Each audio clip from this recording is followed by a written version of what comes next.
Hola, bienvenidas y bienvenidos a BrainLab, tu podcast a la mente, un espacio donde vamos a estar conversando de neurociencia y todos los saberes relativos al cerebro, de la mano de muchos especialistas, de los mayores expertos de nuestro país y de los alrededores. Y en este caso vamos a contar con la participación de una investigadora chilena, una neurocientífica, de formación de pregrado bioquímica, que se doctoró en epidemiología genética, estando allá muy lejos en los Países Bajos, si es que no me equivoco. Y entonces vamos a dar la bienvenida a Carolina Ochoa.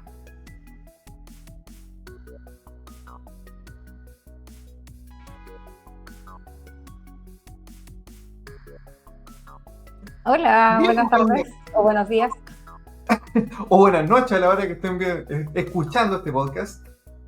Bienvenida a BrainLab, tu podcast a la mente. Muchas gracias. Cuéntame, ¿estuve bien en la presentación? Sí, bien, bien.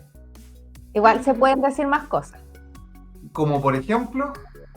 Bueno, presento una introducción. Mi nombre es Carolina Ochoa. Como decía nuestro animador, yo soy de pregrado bioquímica.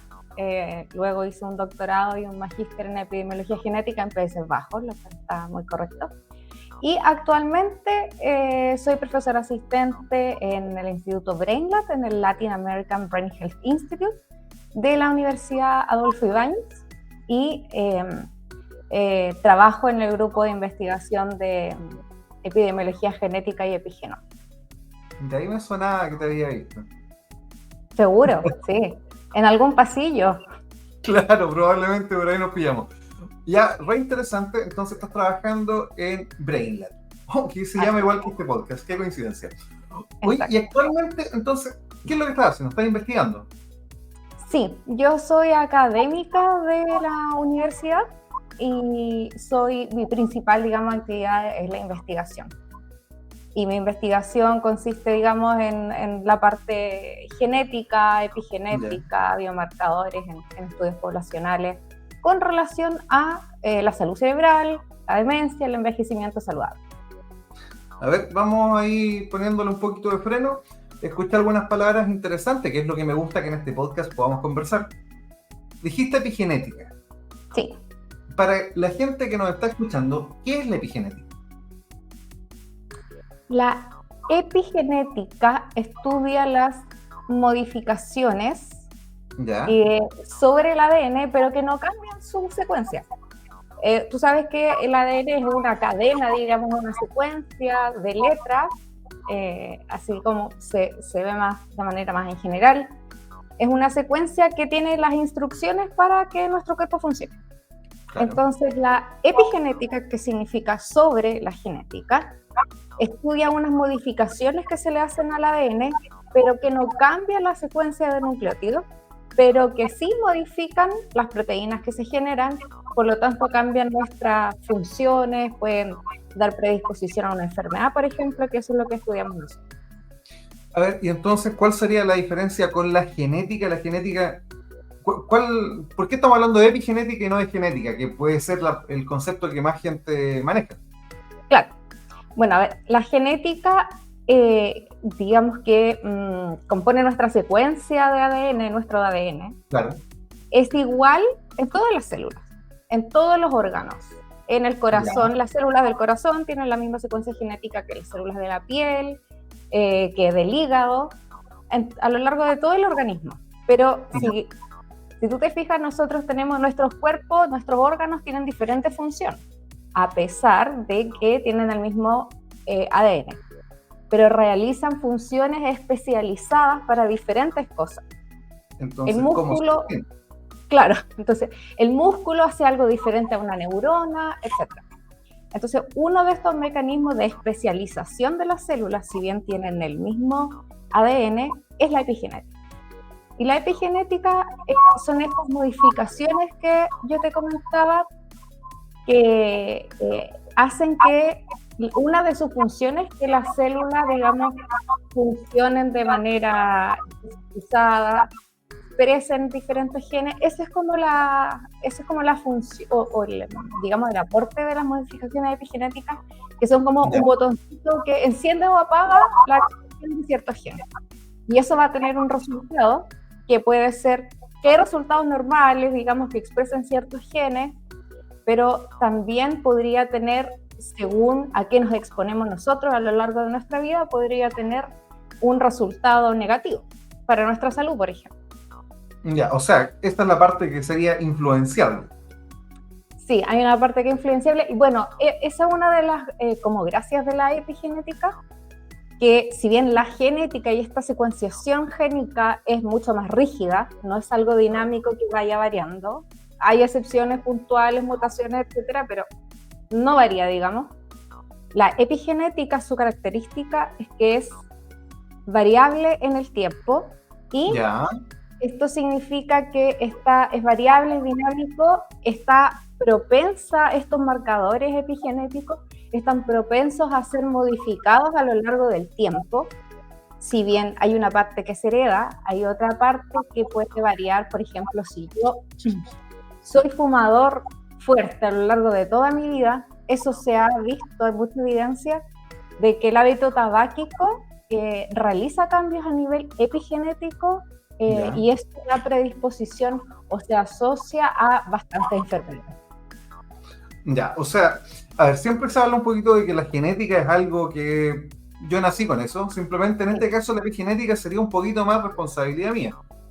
Mira, me encanta eso que estás diciendo, porque yo de hecho empecé a estudiar genética, esa fue como mi primera área de especialización, por lo mismo, porque en ese tiempo está súper en auge la genética, el proyecto de los 1000 genomas, descubrir, claro, el proyecto del genoma humano, la secuenciación. Entonces la genética era la solución a todos los problemas, íbamos a descubrir todas las enfermedades a través de la genética. Pero resulta que una vez que ya se secuenció todo el ADN y se han determinado por múltiples estudios a nivel mundial cuáles son los polimorfismos que causan ciertas enfermedades o las mutaciones que causan ciertas enfermedades, hay un gran porcentaje de las enfermedades más comunes que en realidad el aporte de la genética puede ser un 20% de la enfermedad. Yeah.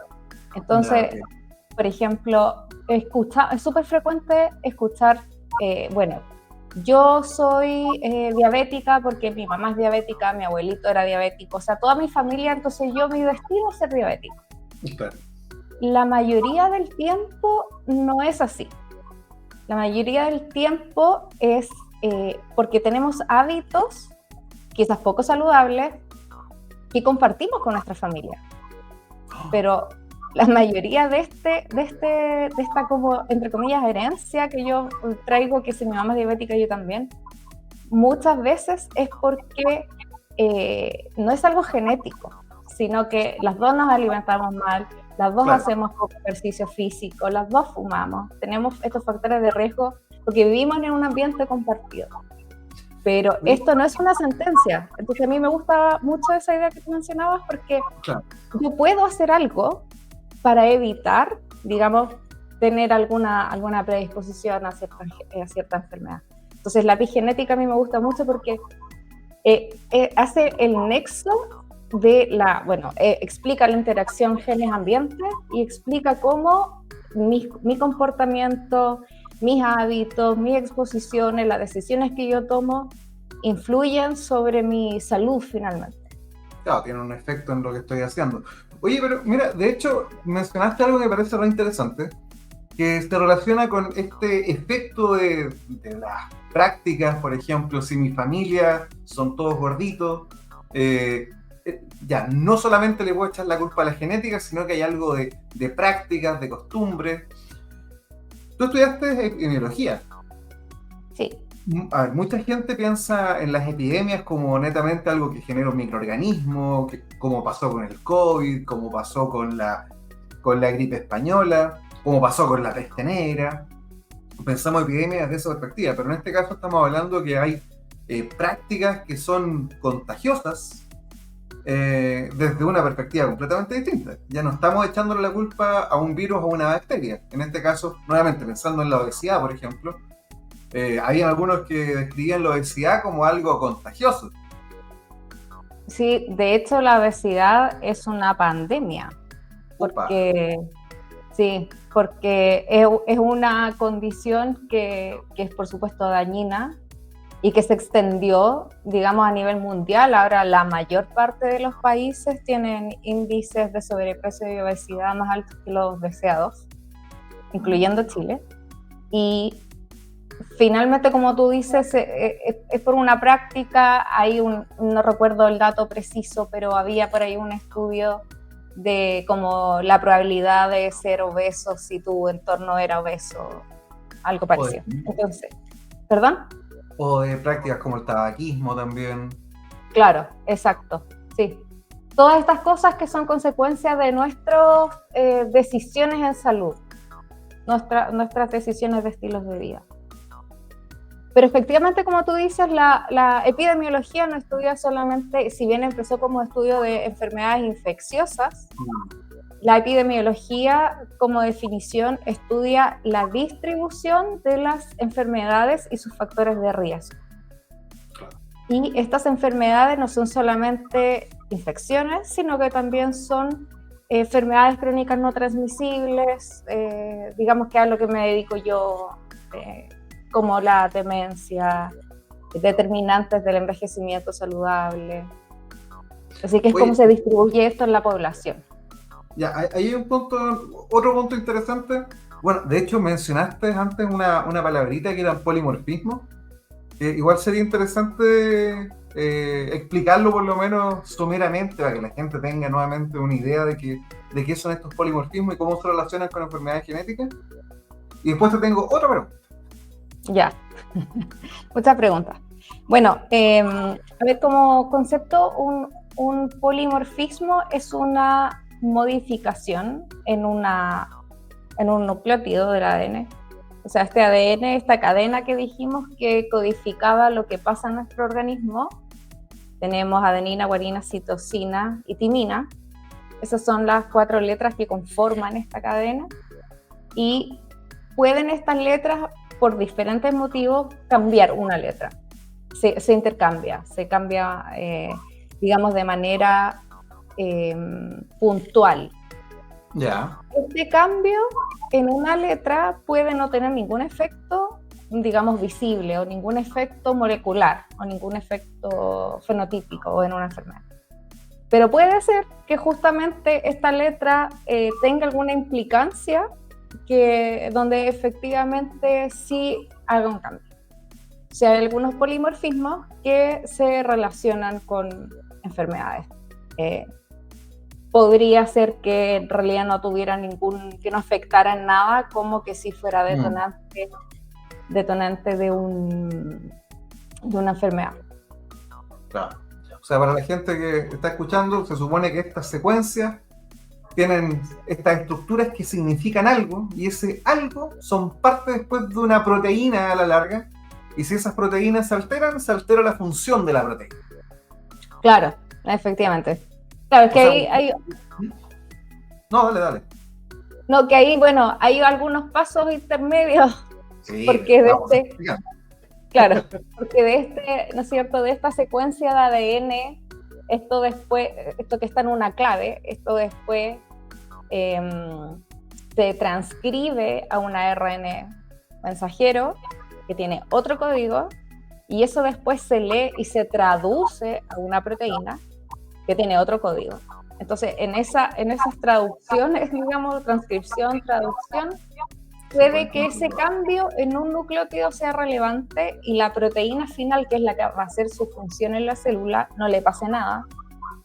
O puede ser que ese polimorfismo, ese cambio de base, sí, digamos, afecte en la sucesiva traducción, y que esta proteína que se genera, sí, digamos, hay un aminoácido cambiado, que cambie un aminoácido que pueda afectar la función de la proteína o no. Por ejemplo, se cambia una A por una U y pasa de pelado a peludo. Sí, y tienen diferentes significados. Exactamente, sí. Sale simpático, ¿eh? Pelado de peludo. Ya, pero entonces al final estaríamos cambiando la estructura de estas proteínas. De hecho, yo creo que en otro podcast sería interesante conversar del funcionamiento de las proteínas, la estructura y cómo se funcionan estos, como unos legos muy, muy complejos. Pero sería interesante. Me parece súper bien.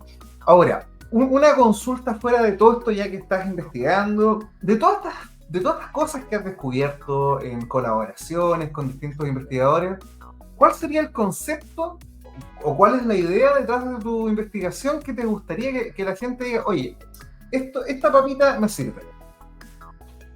Ya.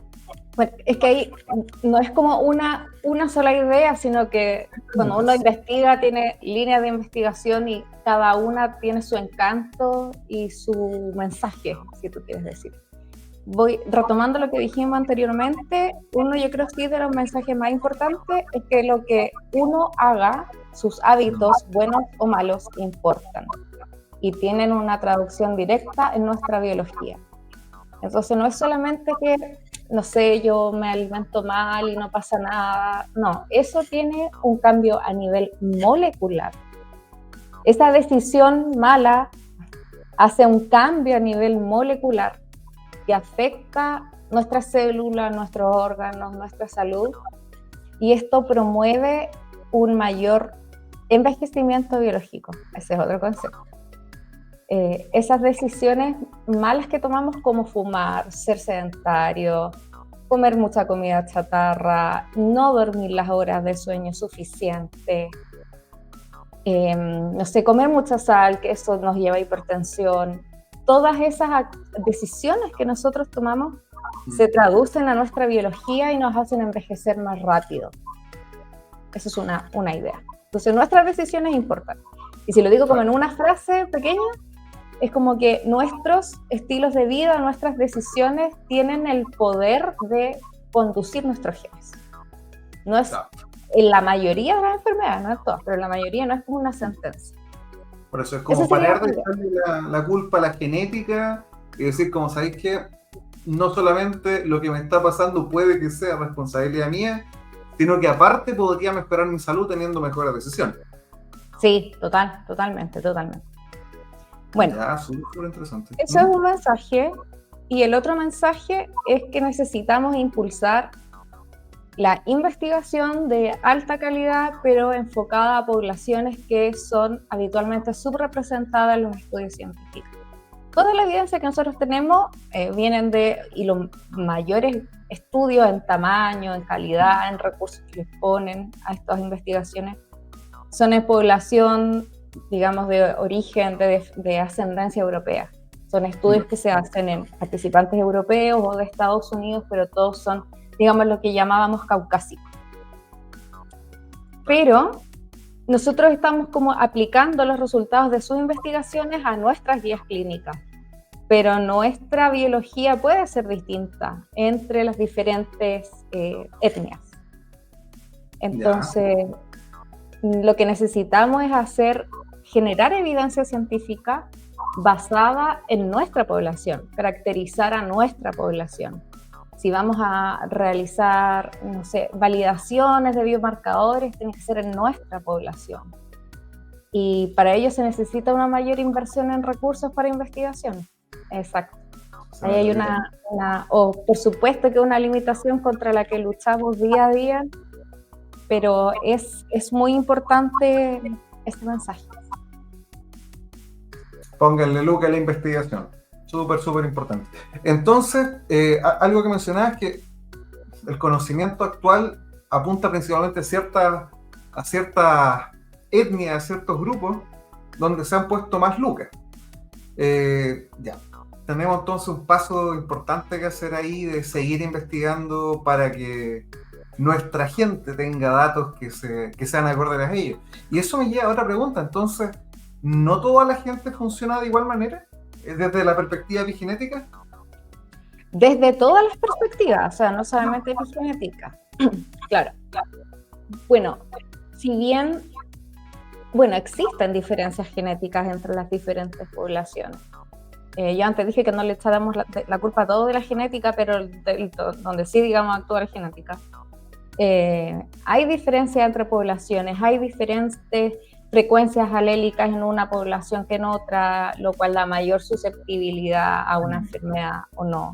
Entonces, ahora, la genética la compartimos todos los seres humanos en un 99,9%. O sea, una persona afrodescendiente, asiática, nosotros chilenos, compartimos el 99,9% de la genética. Pero ese 0,1 puede hacer una diferencia relevante al momento de pensar en enfermedades, en intervenciones para cierta enfermedad, en ciertas predisposiciones. Entonces tiene que quedar claro que no somos tan distintos, pero esa pequeña diferencia puede generar algún tema relacionado a la salud.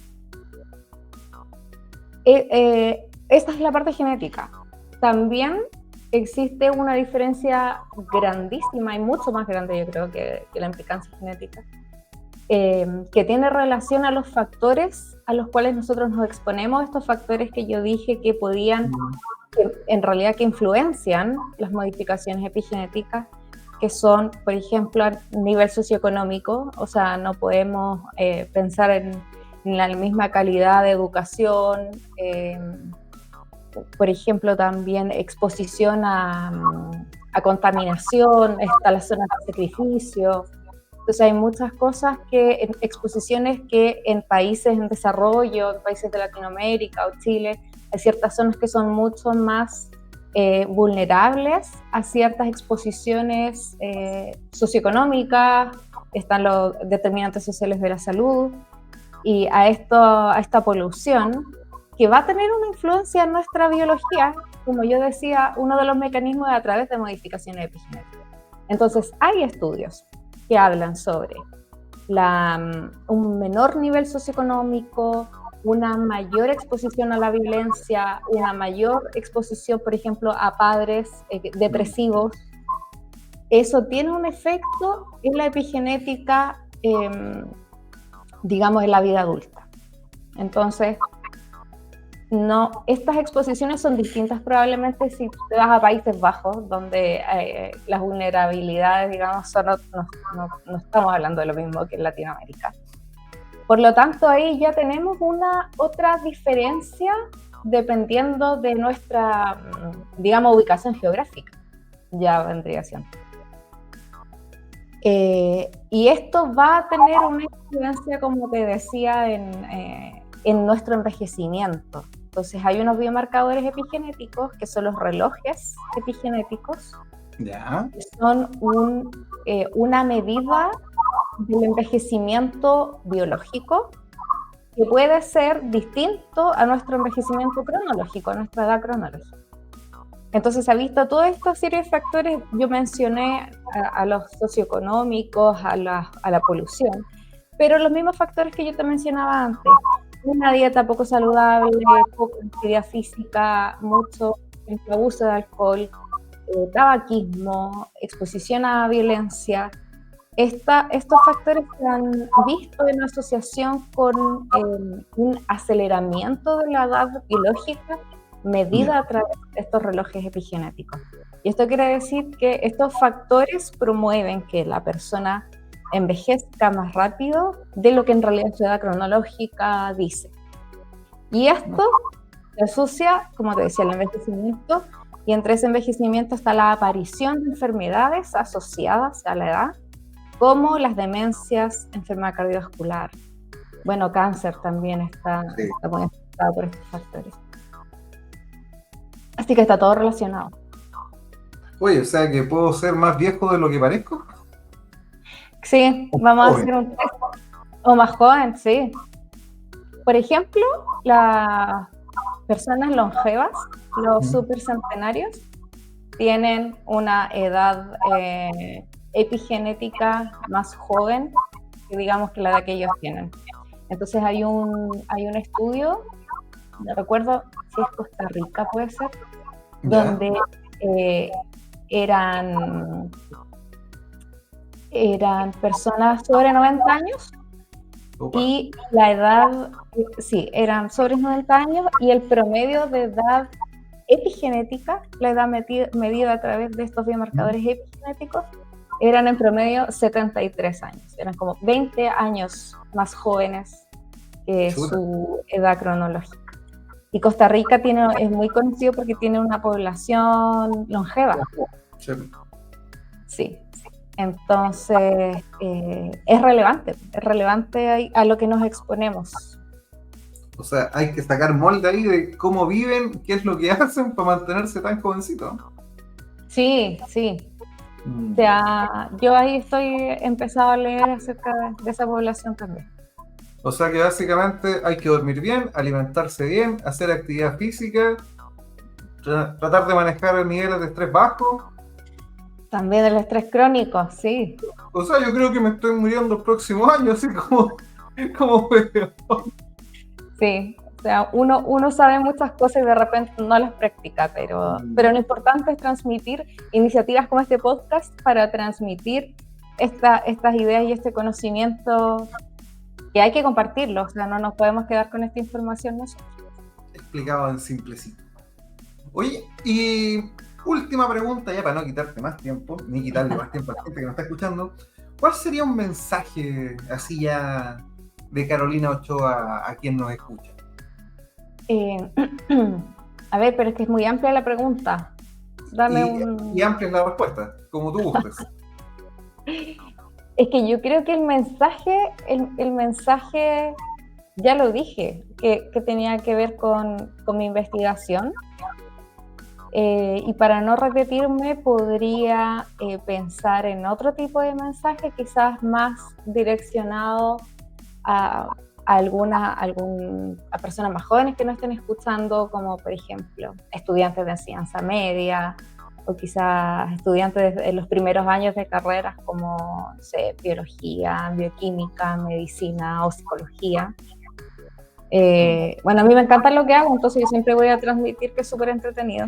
Los invito a que si se interesen, por ejemplo, en esta área de la investigación, neurociencias, genética, epigenética, que quizás contactan en las redes sociales de RedLab, por si quieren tener más información, revisar las investigaciones. Ahí el community manager va publicando los papers que vamos publicando, también otro tipo de material que se publica en los medios de comunicación. Así que ahí nos pueden contactar por si a alguien le interesa saber más, leer nuestro trabajo y que les pique el bichito de la genética y la epigenética en las enfermedades relacionadas con la edad. Me parece excelente, muy buena forma de ir cerrando este podcast, así que quedan todos y todas cordialmente invitados e invitadas a revisar nuestras redes. Efectivamente, como dice Carolina, vamos a estar dejando siempre las investigaciones, tratamos de explicarlo de la forma más simple que se pueda. Así que síganos si se interesan, contáctenos y ojalá tengamos nuevos rostros en investigación, tanto en neurociencia como en ciencia en general. ¿Sabes? Te voy a interrumpir antes que cierres, porque tengo otro mensaje igual importante. Y es que la gente, cuando vea anuncios o tenga la oportunidad, participe en las investigaciones. Sí. Uno, para investigar, necesita voluntarios, necesita participantes, porque necesitamos personas reales con las cuales hacer investigación. Eso es lo que hago yo en la epidemiología. Entonces uno puede hacer ciencia de laboratorio con células, con animales, ahí ratones, conejos, pero en epidemiología nosotros estudiamos las personas de verdad en la vida real. Para eso necesitamos que cuando hayan estas convocatorias para realizar estudios, las personas participen, se entusiasmen por hacer una contribución a la ciencia. Aquí no hay ninguna retribución, digamos, de otro tipo, económica. A nosotros nos cuesta mucho hacer ciencia porque los fondos son limitados, pero aportamos todos ahí con un granito de arena para mejorar la ciencia en nuestro país, y eso incluye a que las personas quieran participar en los estudios. Oye, otro mensaje bonito. ¿Sí? Sí, así que la colaboración igual es muy importante en este tipo de cosas. Sí. Así que, bueno, vamos cerrando entonces. Muchísimas gracias, Carolina, por tu participación acá, y quedan, como les dije, todos cordialmente invitados a seguir este podcast, BrainLab, tu podcast a la mente, que vamos a estar saliendo periódicamente, y a seguir nuestras redes, por supuesto. Suscríbanse, compártanlo a todas las personas que crean que les puede ser importante, o que tengan excusas de la genética y le digan, no, esto no es tan culpa de la genética. Así que síganos y muchísimas gracias por escucharnos. Chao. Chao.